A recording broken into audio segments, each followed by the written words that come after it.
Welcome in, guys, to another episode of The Player's Perspective Uncensored. Got a wonderful guest lined up for you guys today. Sitting here with the fifth master distiller of Heaven Hill, the largest independent and family-owned, operated producer and marketer of spirits, Conor O'Driscoll. Welcome to the podcast. Hey Larry, good morning. Great to see you. Thank you. It's Honored. good to have you on. Appreciate you taking a little bit of time out of your day to come through and join us. Sure. Now let's start with a little bit of background. All right. You come from Dublin, Ireland. That's right. Talk Long way about from home. your background a little bit and your journey to the bourbon industry. Got it. Well, the short version is they put an Irishman in charge of the whiskey. So I'm not sure if I'm living the dream or living the stereotype, but it's working out for me. But yeah, I grew up in Dublin, went to school there, got my degree in chemical engineering, and I started work for Pfizer. They have a big pharmaceutical plant over there. And of course, Pfizer in the news this week with their COVID vaccination, which is kind of cool. So I worked for them over there for about a year, and then they asked me to go to Terre Haute, Indiana, for a 3 to 6 month assignment. And about 4 months into that, they asked me to stay. And honestly, I was having so much fun in Indiana and actually in Louisville at the same time that I decided to stay. So I had reconnected with some friends from Louisville and had spent weekends coming down to Louisville from Terre Haute. And when Pfizer asked me to stay, we actually spent that weekend on Dale Hollow. Like, it was the September weekend on Dale Hollow, and I remember driving back to Terre Haute thinking, if I go back to Ireland, I may never get to do anything like that again. So I'm going to stick around so long as it's fun. And I stayed in Terre Haute for 6 years and ended up taking my motorcycle across the country, ended up in Colorado and skied that winter, and came back to Louisville for Derby and met Kim, who's now my wife. And I'd always said if I went back to Ireland, it'd be cool to get a job making Guinness in Dublin. But now it was cool to be living in Louisville, married to Kim, so I figured I'm not going anywhere. And I started thinking, this bourbon thing sounds interesting. And this was in the early 2000s, so like 2002 is when I really started knocking on doors. And things were very, very different there around that time, because nobody was hiring and there was no boom and no even hint of what we see now. But eventually in 2004, Brown-Forman were hiring and they hired me. I was lucky to get that position and kind of haven't looked back since. That was 5 years with Brown-Forman in Louisville, then 9 years with them out of Woodford Reserve.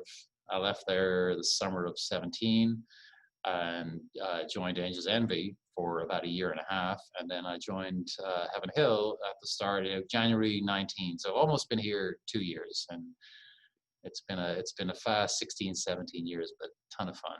Nice. Now, once you reside in Kentucky, there's no other option. You have to declare whether you're a Kentucky fan, a Louisville fan, possibly Indiana, but you have to declare there's not being any neutral. So have you picked a side? U of L all the way. My man, that's why I love you, Conor. Actually, my wife works for U of L too, and so she's a Notre Dame undergrad, and now she's actually chairs the Department of Pediatrics at U of L. So she cheers for U of L, except when they're playing Notre Dame. I can understand that.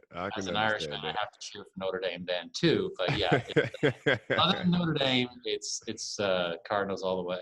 Nice. Now, with your chemical engineering background, you're known for your specialization in your fermentation. But when you were getting your chemical engineering background, where did you sort of see yourself with that background before you got into bourbon? Or was the liquor industry always something that you wanted to pursue? So it wasn't always something I wanted to pursue. It was, when I remember in college trying to figure out where to go, what could I do with this degree, and looked at petrochemical and stuff like that. But as I was interviewing in my senior year, kind of had the plant that I ended up being hired into with Pfizer, we were making citric acid, which is not a very glamorous product at all, but it was a fermentation-based process, and I'd done a lot of fermentation stuff in college. So it kind of, I think that was kind of the first part of it. And since then, almost all my production career has been based in fermentation. So I've done citric acid. I've done used a genetically engineered bacteria to make the enzyme used to make cheese. I bake a lot of bread at home, so I'm this big fermentation geek.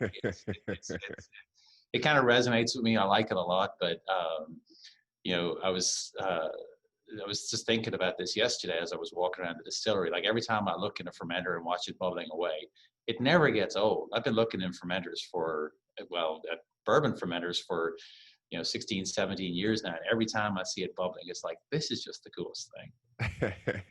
Nice. Now, being the master distiller and the managing distiller at Heaven Hill, you guys have a lot of individual brands and products in your portfolio. What's the key to you operating all of them and making sure they keep running at a successful level? So you're right. We have a huge portfolio, and we're known for Evan Williams, Elijah Craig, Henry McKenna, Larceny, and on from there. But we actually have somewhere over 100 different brands of American whiskey. When you dial that back to the distillery, we actually make 5 different types of whiskey here. So we make a bourbon with rye, we make a bourbon with wheat, we make a rye whiskey, a wheat whiskey, and a corn whiskey. And that's one thing that sets us apart from almost everybody else in the business, is that, especially the bigger distilleries, is we have these 5 distinct mash bills, distinct recipes.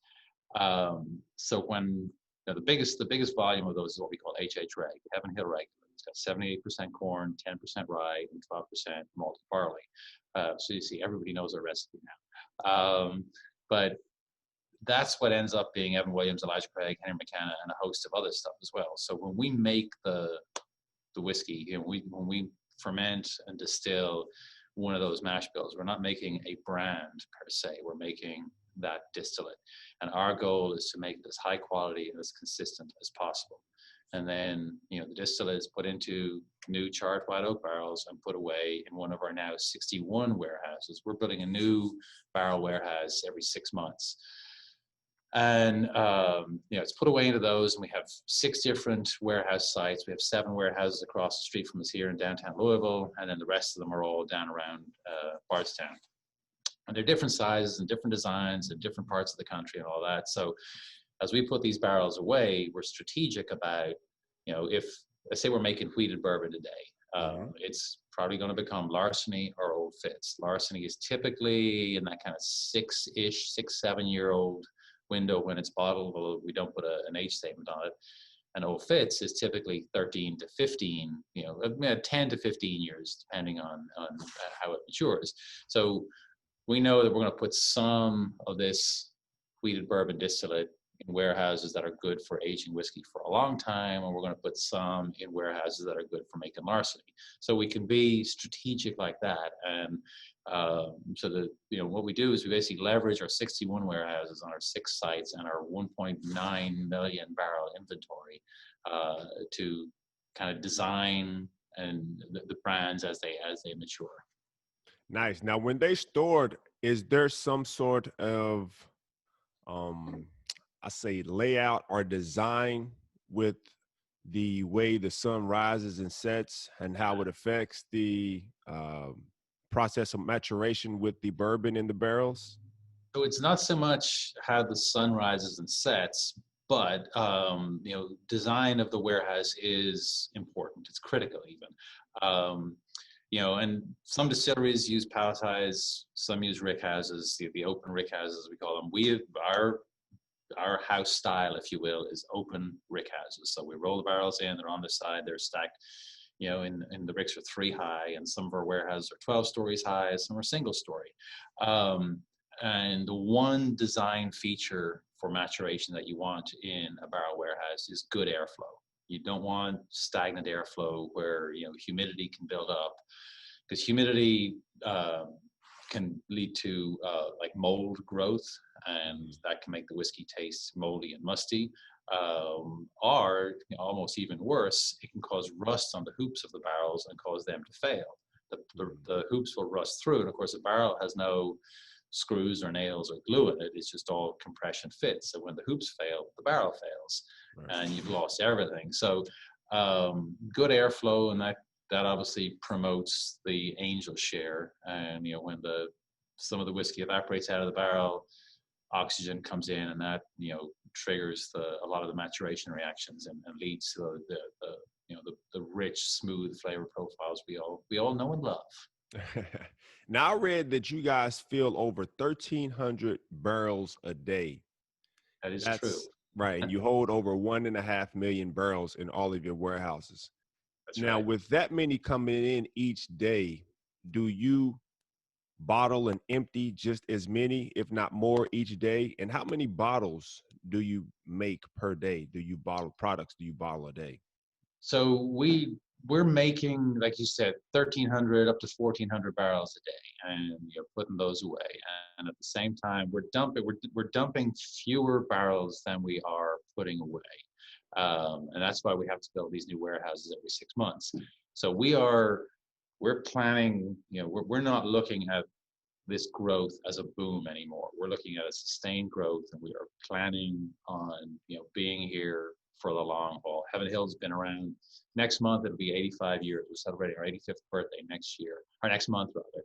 And we're planning on being around for another 85 and another 85 beyond that. So so we are actively putting away more barrels than we're dumping.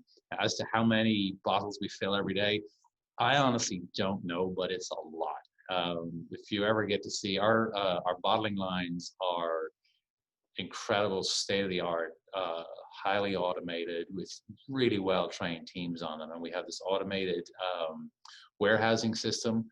I mean, it looks like something out of a sci-fi movie. But as to how many, so I don't know how many bottles we're filling per day, but Evan Williams is up over 3 million cases a year.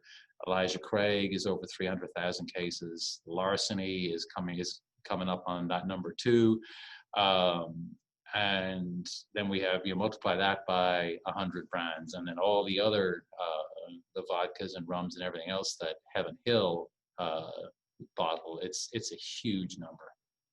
Nice, nice. Now with COVID, everything is really affected everything that we do in the world, and it's affected the bourbon industry as well. But how has Heaven Hill took the time to improve and to stay ahead of the competition during this time of, sort of uncertainty with everything that's going on surrounded by COVID? I think uncertainty, you hit the nail on the head there. I mean, uncertainty is the big number, or the big word rather. So, when it hit in March, like everybody else, we had no idea what was going to happen. And, we had to shut our visitor centers, and obviously that impacted tourism and everything else. But, at the same time, there was a national shortage of hand sanitizer. We're in the liquor business. The main ingredient in that is high proof alcohol. So, one of our corporate values, one of our core values, whatever you want to call it, is being nimble. So we quickly pivoted and started producing. Used our visitor center employees to make and bottle hand sanitizer, and distributed that across the state, across the country. And we got some great feedback from healthcare organizations on that.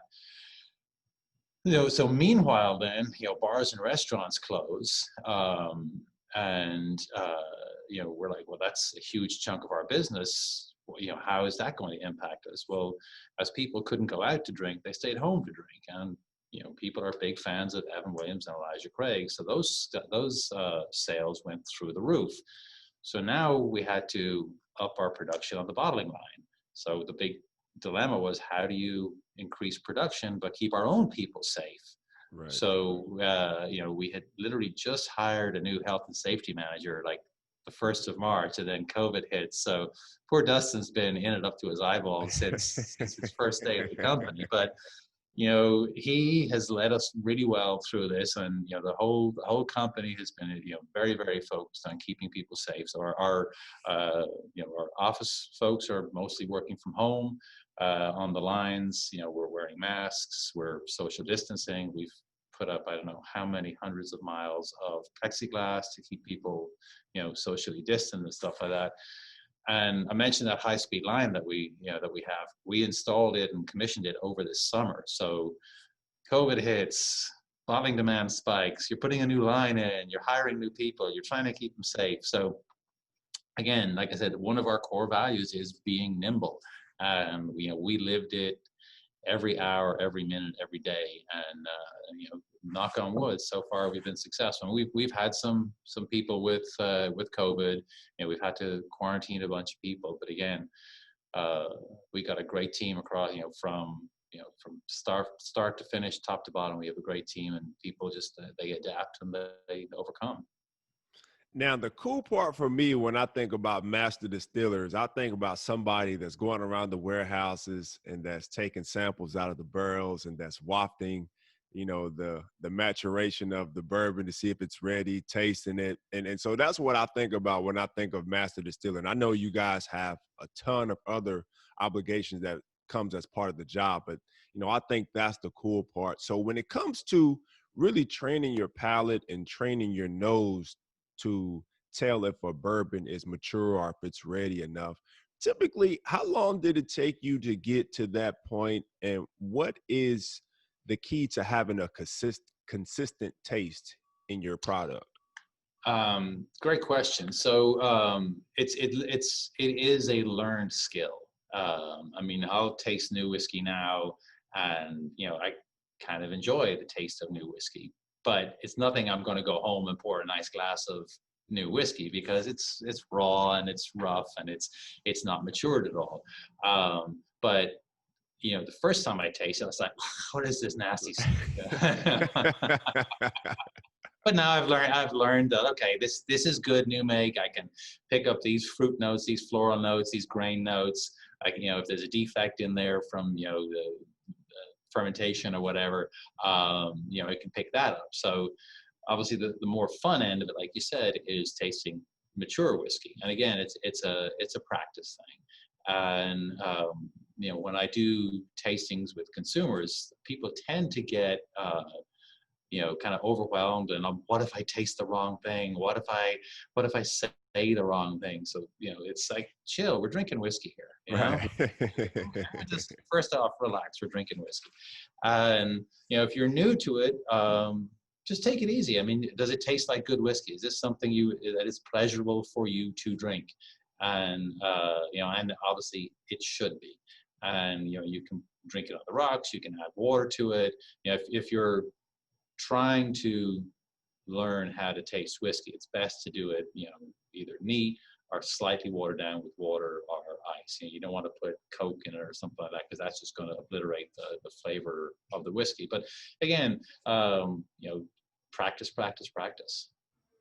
Nice. Now, I read that when you pour bourbon, you pour it on the rocks, and you can tell that if it's a average quality bourbon or whiskey, or if it's a quality bourbon or whiskey.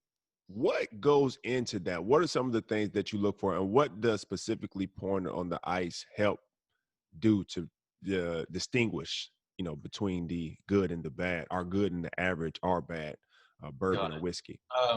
So, you know, you pour a drink, put some ice on it, and you take a sip. So you're going to taste kind of, the first sip will be pretty close to what came out of the bottle. The ice hasn't had time to melt yet. But then as the ice melts, it's going to dilute it. And, you know, one of the things about drinking alcohol is that as you drink it, the alcohol evaporates, and it can kind of, that's where the heat comes from in your mouth, that hot feeling, and it can kind of numb your taste buds and make it more difficult to taste the nuances in there. But as it dilutes and as the ice slowly melts, you're getting this very slow dilution that's allowing, you know, it's kind of going to dilute out any heat that might be in there and allow your tongue and your sensory organs to pick up the more subtle flavors that are in there. So if there's a whiskey that tastes hot and very alcohol forward, that might be hiding some other defects that are in there. But as that alcohol impact is lessened, everything else that's in there becomes more apparent. So if the whiskey doesn't have much finish, it's going to have even less finish when it's been diluted. But if the finish continues, even like, when you get to the end of the glass and it's almost clear water and you take a sip of it, like, well, it still tastes like great whiskey, because it's good through and through, and it's you're hiding nothing. And then, conversely, there's nowhere to hide because you've diluted out anything that you might hide behind. So it allows you to pick up those nuances. So when we're doing tastings at the distillery, we very often have two glasses, one with the sample as is and one cut to 40 proof. And it's obviously 40 proof is very weak, but that allows you to just pick into it and find out, is there a defect? Is there a subtle note in here that I like or that I don't like? And it just, like I said, it makes it, it kind of allows it to you kind of take it slice by slice by slice. Nice. Now I'm gonna put you on the spot here. Uh-oh. If you were just on a regular day, if you were pouring up, and we'll stick to the Heaven Hill brands because I don't want to get anybody in trouble. I appreciate it. What's something? Tell me something that you would pour in a glass. What bourbon are you typically going to pour in a glass? So probably the number one go-to at home is Elijah Craig. And then pretty close behind that is Larceny, which was kind of an interesting one for me because my entire bourbon career up until joining Heaven Hill, everything was, rye-based bourbons and rye whiskeys. So I kind of had to train my palate to appreciate wheated bourbons, and Larceny has been a really pleasant surprise for me. But then if I want to treat myself, because you got to treat yourself, Of course, I'll go with Pikesville Rye.